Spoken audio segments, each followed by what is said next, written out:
Sáquenos de aquí. Entrevista a María Sima por Nikki Eltz. Editorial: gratis lo recibiste, gratis ofrécelo. Dedicado con amor a todos aquellos que aún han de experimentar el amor de Dios. La muerte. Usted ha hecho tanto por las almas del purgatorio que cuando muera, seguramente la escoltarán hasta el cielo varias miles de almas y no tendrá qué. Oh no, no puedo imaginarme ir al cielo sin pasar por el purgatorio, porque cada error va sumando.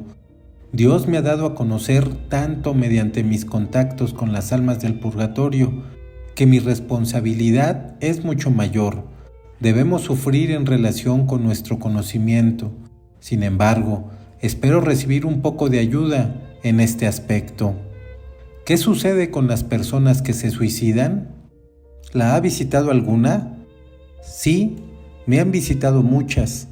Lo que les sucede depende totalmente del motivo por el cual lo hicieron. Muchos han venido a preguntarme sobre ellas, pero hasta el momento solo se ha perdido una. En la mayoría de los casos, los más culpables son quienes las difamaron, los que se negaron a ayudarlas o las acorralaron, y de este modo hicieron que perdieran la cabeza. En casos así, los más culpables son otras personas, quienes se suicidan. Sin embargo, lamentan lo que hicieron.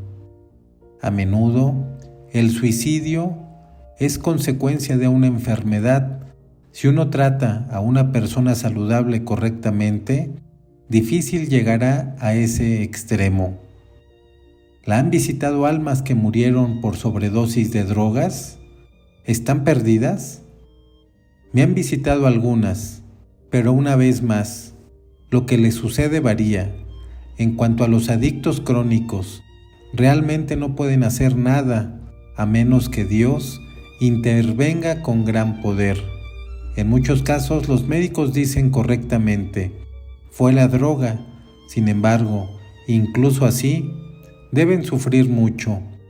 Las drogas fuertes son definitivamente satánicas y se debe rezar mucho contra esos demonios, sin lugar a dudas.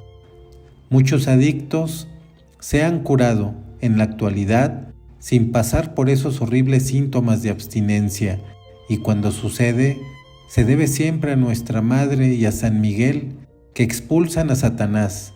Los traficantes de este veneno lamentarán profundamente sus acciones cuando tengan que repararlas y expiarlas, si no es que se han perdido por completo. ¿Puede contarme el caso de alguien que se haya salvado al cambiar radicalmente su postura justo cuando le llegó el momento de la muerte inminente? Sí. Una vez vino a verme una persona con dos nombres de difuntos, el de un hombre y el de una mujer, para que averiguara qué les había sucedido. Cuando le pedí que me contara un poco acerca de sus vidas, se negó y me dijo que los había traído para averiguar si yo decía la verdad. Accedí y esperé hasta que un alma del purgatorio me diera las respuestas en ambos casos. Un mes después regresó. Me preguntó si ya tenía las respuestas y asentí. El hombre se encontraba en el purgatorio más profundo y todavía no podía ser liberado de ese lugar, mientras que la mujer se había ido directamente al cielo sin pasar por el purgatorio. Le entregué el papel donde había escrito lo que me habían dicho y se quedó impactado. Me acusó entonces de ser un farsante. Le pregunté por qué decía eso y le pedí que me contara más sobre esas dos personas, según mi invitado. El hombre había sido el más piadoso de todos los sacerdotes de su zona. Siempre iba a misa media hora antes y luego se quedaba más tiempo que los demás y continuó halagándolo largo tiempo. Me contó también que la mujer había vivido una vida muy mala y me enumeró muchos de los pecados graves que había cometido para convencerme. Cuando terminó, debo admitir que yo misma estaba un poco insegura y acordé preguntar una vez más sobre esas personas. Esta vez con alguna explicación. Probablemente, pensé, había escrito la respuesta incorrecta junto a los nombres y se habían mezclado. Así que esperamos más tiempo para obtener una segunda respuesta. Llegó y me dijeron lo mismo. El hombre se encontraba en lo más profundo del purgatorio y la mujer se había ido directamente al cielo. La explicación es la siguiente. La mujer murió en primer lugar y lo hizo atropellada por un tren. No se trató de un suicidio. Debió haber tropezado o resbalado. En el instante en que se dio cuenta de que su muerte era inevitable, le dijo a Dios: «Estoy de acuerdo en que me lleves, porque por lo menos así no podré insultarte más». Esta sola frase o pensamiento borró todo y se fue al cielo sin pasar por el purgatorio. El sacerdote, al contrario, había sido todo lo que este hombre había dicho de él. Sin embargo, nunca dejó de criticar a aquellos que no iban a misa tan temprano como él, y hasta se había negado a enterrar a esta otra mujer en el cementerio por la mala reputación que tenía entre los feligreses. Sus constantes críticas y juicios, como por ejemplo sobre esta mujer, lo condujeron a lo más profundo del purgatorio. Esto nos muestra que nunca, pero nunca debemos juzgar o sospechar aquello que creemos que sabemos. Mi visitante reconoció estas verdades, me perdonó con el corazón y se fue contento con las noticias que ansiosamente esperaban en el lugar de donde procedía. Al estar presente en la muerte de una persona, ¿existen señales de que indiquen que se ha ido directamente al cielo? Probablemente, pero estas no siempre nos las revelan todo. Lo que es cierto, sin embargo, es que cuando una persona experimenta una muerte extremadamente terrible, con ira o violencia, es seguro que deberá sufrir mucho o que está totalmente perdida. También hay que tener cuidado con el otro extremo, porque hasta un gran santo, como yo y varios millones de personas llamaríamos así, como el Padre Pío, que murió en paz y hasta feliz, también debió pasar un tiempo corto en el purgatorio. Las muertes en paz son hermosas y conducen a la belleza, y las muertes feas son horribles y conducen a un mayor sufrimiento, pero intentar ser más preciso es, como ya he dicho antes, algo arriesgado. ¿Responde Dios de una manera especial cuando una persona da su vida por otra? Las almas del purgatorio me han dicho que morir por otro, ya sea en su lugar o al intentar rescatarlo, es siempre una muerte santa. Esto significa que dicho acto borrará mucho de lo que aún debía purificarse. Aproximadamente hace 20 años conocí a un hombre joven que no tenía la fama de ser muy devoto. Lo conocía porque él y su familia eran mis vecinos. Sin embargo, una característica muy evidente y buena de su personalidad era que siempre insistía en ayudar a los demás. Un día muy frío de invierno, este hombre escuchó gritos de auxilio que provenían de afuera y salió a ver qué sucedía. Su madre intentó persuadirlo, pidiéndole que se quedara porque sabía que siempre se arriesgaba mucho. Ella prefería que acudiera otro en esa ocasión. Sin embargo, no pudo detenerlo y salió al rescate de quien gritaba.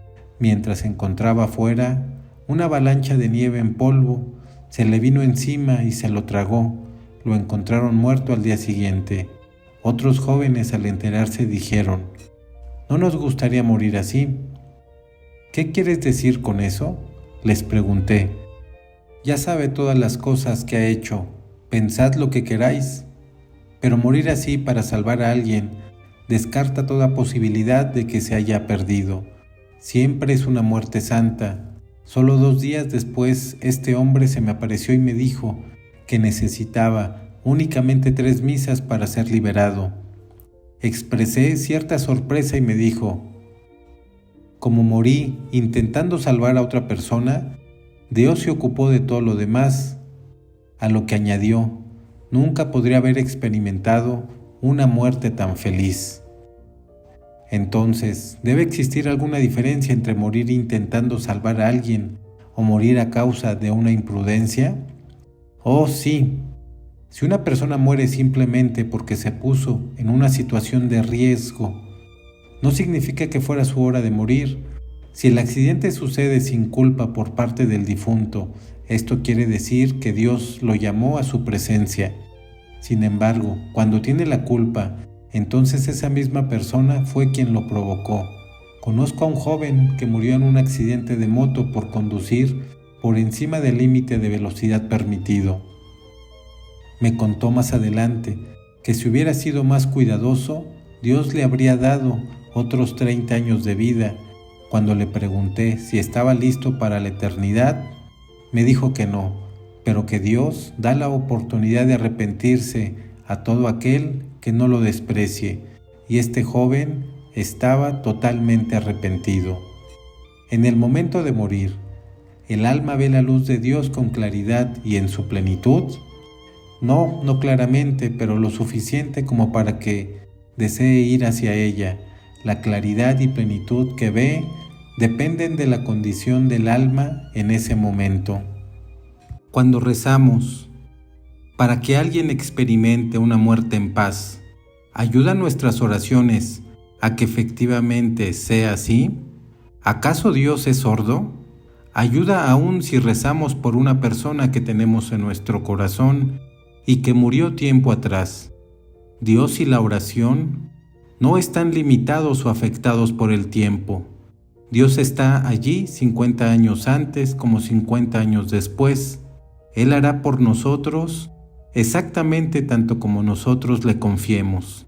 Pero si podemos rezar por alguien ya fallecido para que experimentara una muerte en paz, ¿no significa que podríamos salvar almas que ya están en el infierno?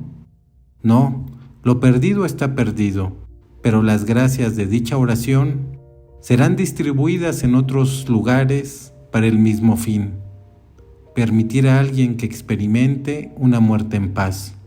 ¿Salvaría Dios a alguien del infierno sabiendo que otro rezará por esa persona en el futuro? Debido a que el amor y la misericordia de Dios son infinitos, no veo ninguna razón por la cual no lo haría. ¿Con qué grado de seriedad tenemos que tomarnos las últimas voluntades de una persona a punto de morir?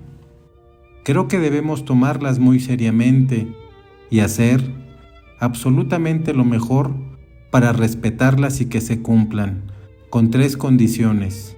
Y conforme a estas condiciones, yo diría que los últimos deseos de una persona son sagrados. Esto es así porque en el proceso de la muerte, Dios permite a las personas ver las cosas de manera diferente, aun cuando vivían, y de algún modo tener el control de las cosas. Las condiciones son las siguientes. Número 1. La persona debe estar mentalmente sana en el momento de la muerte. Número 2. Su última voluntad no debe ser algo malo, visto de manera objetiva. Número 3. La persona murió relativamente en paz. Si se reúnen estas condiciones, ciertamente debemos cumplir su última voluntad.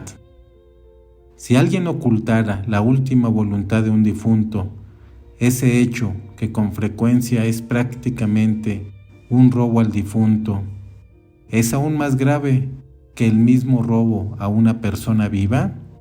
Sí, es aún mucho más grave ante Dios, porque el difunto ya no puede cambiar nada si sus deseos no se llevaran a cabo de forma correcta. ¿Cuál es la mejor forma de prepararse cuando uno sabe que está a punto de morir? Rezando y entregándole todo a Dios, abrirse a su bondad y confiar en Él completamente. ¿Y cuál es la mejor forma de ayudar a una persona que se está muriendo? Rezar con ella, por supuesto, y decir toda la verdad, contarle lo que se pueda acerca de la luz de Dios y decirle que nunca, pero nunca nos dejará solos. Seguir con mucho amor una confesión si todavía no la ha hecho, rezar con la Madre Santísima por esta persona y pedirle que acompañe a este hijo suyo en su camino. Nuestra Madre nunca rechazará una súplica. Es cierto lo que se dice, que uno ve toda su vida como una película cuando va a morir. Sí, de alguna manera, las descripciones de este hecho varían muy poco. Un hombre suizo que conocí, que era muy poco creyente y solo pensaba que se nos enseñaban estas cosas para que viviéramos bien nuestra existencia, enfermó gravemente y entró en coma, experimentando la agonía, pero finalmente no murió. Nunca había creído en la eternidad. Cuando revivió, me describió una escena en la que él se encontraba sentado en una habitación y en la pared enfrente estaba escrita toda su vida detalladamente. Entonces supo que existía la eternidad y se asustó. La pared desapareció lentamente y detrás de ella había una belleza indescriptible para la cual no tenía palabras. Luego revivió y despertó. Hoy por hoy ha cambiado totalmente su forma de vida. Sería bueno que estudiáramos un poquito sobre el proceso de la muerte y qué sucede cuando nos dejamos guiar por la realidad cristiana, solo antes de partir de aquí. ¿Cuántas veces hemos oído de alguien que se convirtió al catolicismo en su lecho de muerte? ¿Cuántas veces hemos oído de un cristiano que renunció a su fe en el momento de morir? Les dejaré a ustedes las respuestas a estas dos preguntas. La concepción y la muerte son los dos momentos más importantes de nuestra vida, cuando Dios está más cerca de nosotros, y en ambos casos es algo que se estudia poco. En vez de impedir la concepción y de utilizar medios inmorales para acelerar o detener la muerte. ¿Por qué no nos amamos, protegemos y estudiamos esos momentos tan cuidadosamente como todos los demás momentos de nuestras vidas? Si la sociedad lo hiciera así, muchas grandes verdades se volverían indiscutiblemente claras con rapidez. En esta película de la vida que vemos ante la muerte, dice usted que se ven con gran claridad tanto las buenas obras como los pecados cometidos durante la vida. ¿Se incluyen también los pecados ya confesados, los pecados de los que nos hemos arrepentido de verdad y que hemos reparado con todo el corazón? Pregunto esto porque se dice que cuando nos confesamos, Jesús borra nuestros pecados, y esto significa que se borra literalmente a tal punto que ni Satanás los conoce. Entonces, si Jesús los ha borrado verdaderamente, ¿cómo, o mejor, por qué aparecen nuevamente los pecados ante la muerte? Primero, no todos ven dicha película y aun cuando la ven, no se deben considerar como un ataque de Satanás. Los pecados confesados y reparados en su totalidad no aparecen, pero Dios lo hace para mostrarnos su justicia absoluta. Al ver ambos lados, el alma comprende entonces con total claridad y se asigna ella misma el nivel adecuado en el purgatorio. Sabiendo esto, hay quien diría que aquellos que acaban creyendo en los últimos momentos de su vida ¿están en mejor disposición? ¿Lo están? Sí, hay miles de formas distintas de llegar a la santidad. No, ahora en serio, ciertamente no están en mejor disposición, porque desaprovecharon muchas oportunidades para hacer el bien. Por este motivo, el lugar destinado para ellos en el cielo no estará al mismo nivel que el de aquellos que intentaron hacer la voluntad de Dios toda su vida. Probablemente no lo sepa, pero durante estos últimos años se están estudiando con más profundidad las llamadas experiencias próximas a la muerte, y se escribe más de ellas que anteriormente. Recuerdo en particular un libro, María. Mi pregunta es la siguiente: cuando estas personas que han vuelto a la vida describen sus experiencias, ¿sus descripciones son siempre una prueba absoluta, 100% ciertas? No, ciertamente no. En estos casos, uno debe ser comprensivo, pero tampoco debe dejarse engañar y debe ser muy cuidadoso. Algunas de esas experiencias que se han difundido contienen descaradas falsedades, al igual que con las apariciones o las locuciones interiores. Estas experiencias deben ser probadas muy cerca por individuos amables, piadosos, que tengan discernimiento y experiencia, pudiéndose incluir a médicos y teólogos creyentes. Cuando una de estas personas solo tiene a su alrededor medios agnósticos que no rezan y que lógicamente acaban influyéndole, pueden acabar difundiendo falsedades, incluso sin culpa alguna. Tomemos mi propio caso. Solo porque algún psicólogo puede, a ciencia cierta, declarar que soy una persona equilibrada, honesta, y no estoy mentalmente desequilibrada, no es suficiente para determinar si todo lo que he dicho es cierto. Las demás experiencias, que no son puramente sobrenaturales, también deben probarse largamente, como lo ha sido mi caso o el de los niños de Medjugorje. El libro en el que estoy pensando, que ha tenido un gran éxito en Estados Unidos, se dice que las almas eligen cuándo y a qué cuerpo venir.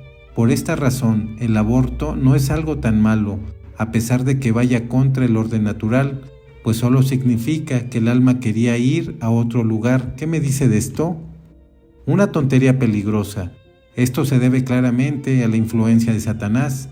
Debemos rezar para que esta persona sea lo suficientemente humilde como para permitir que él mismo y sus experiencias sean probadas, y no solo por médicos y psicólogos no creyentes, sino también por individuos piadosos y que tengan discernimiento, que sean expertos en las verdades espirituales cristianas, antes de que continúe divulgando las mentiras de Satanás a un número mayor de personas.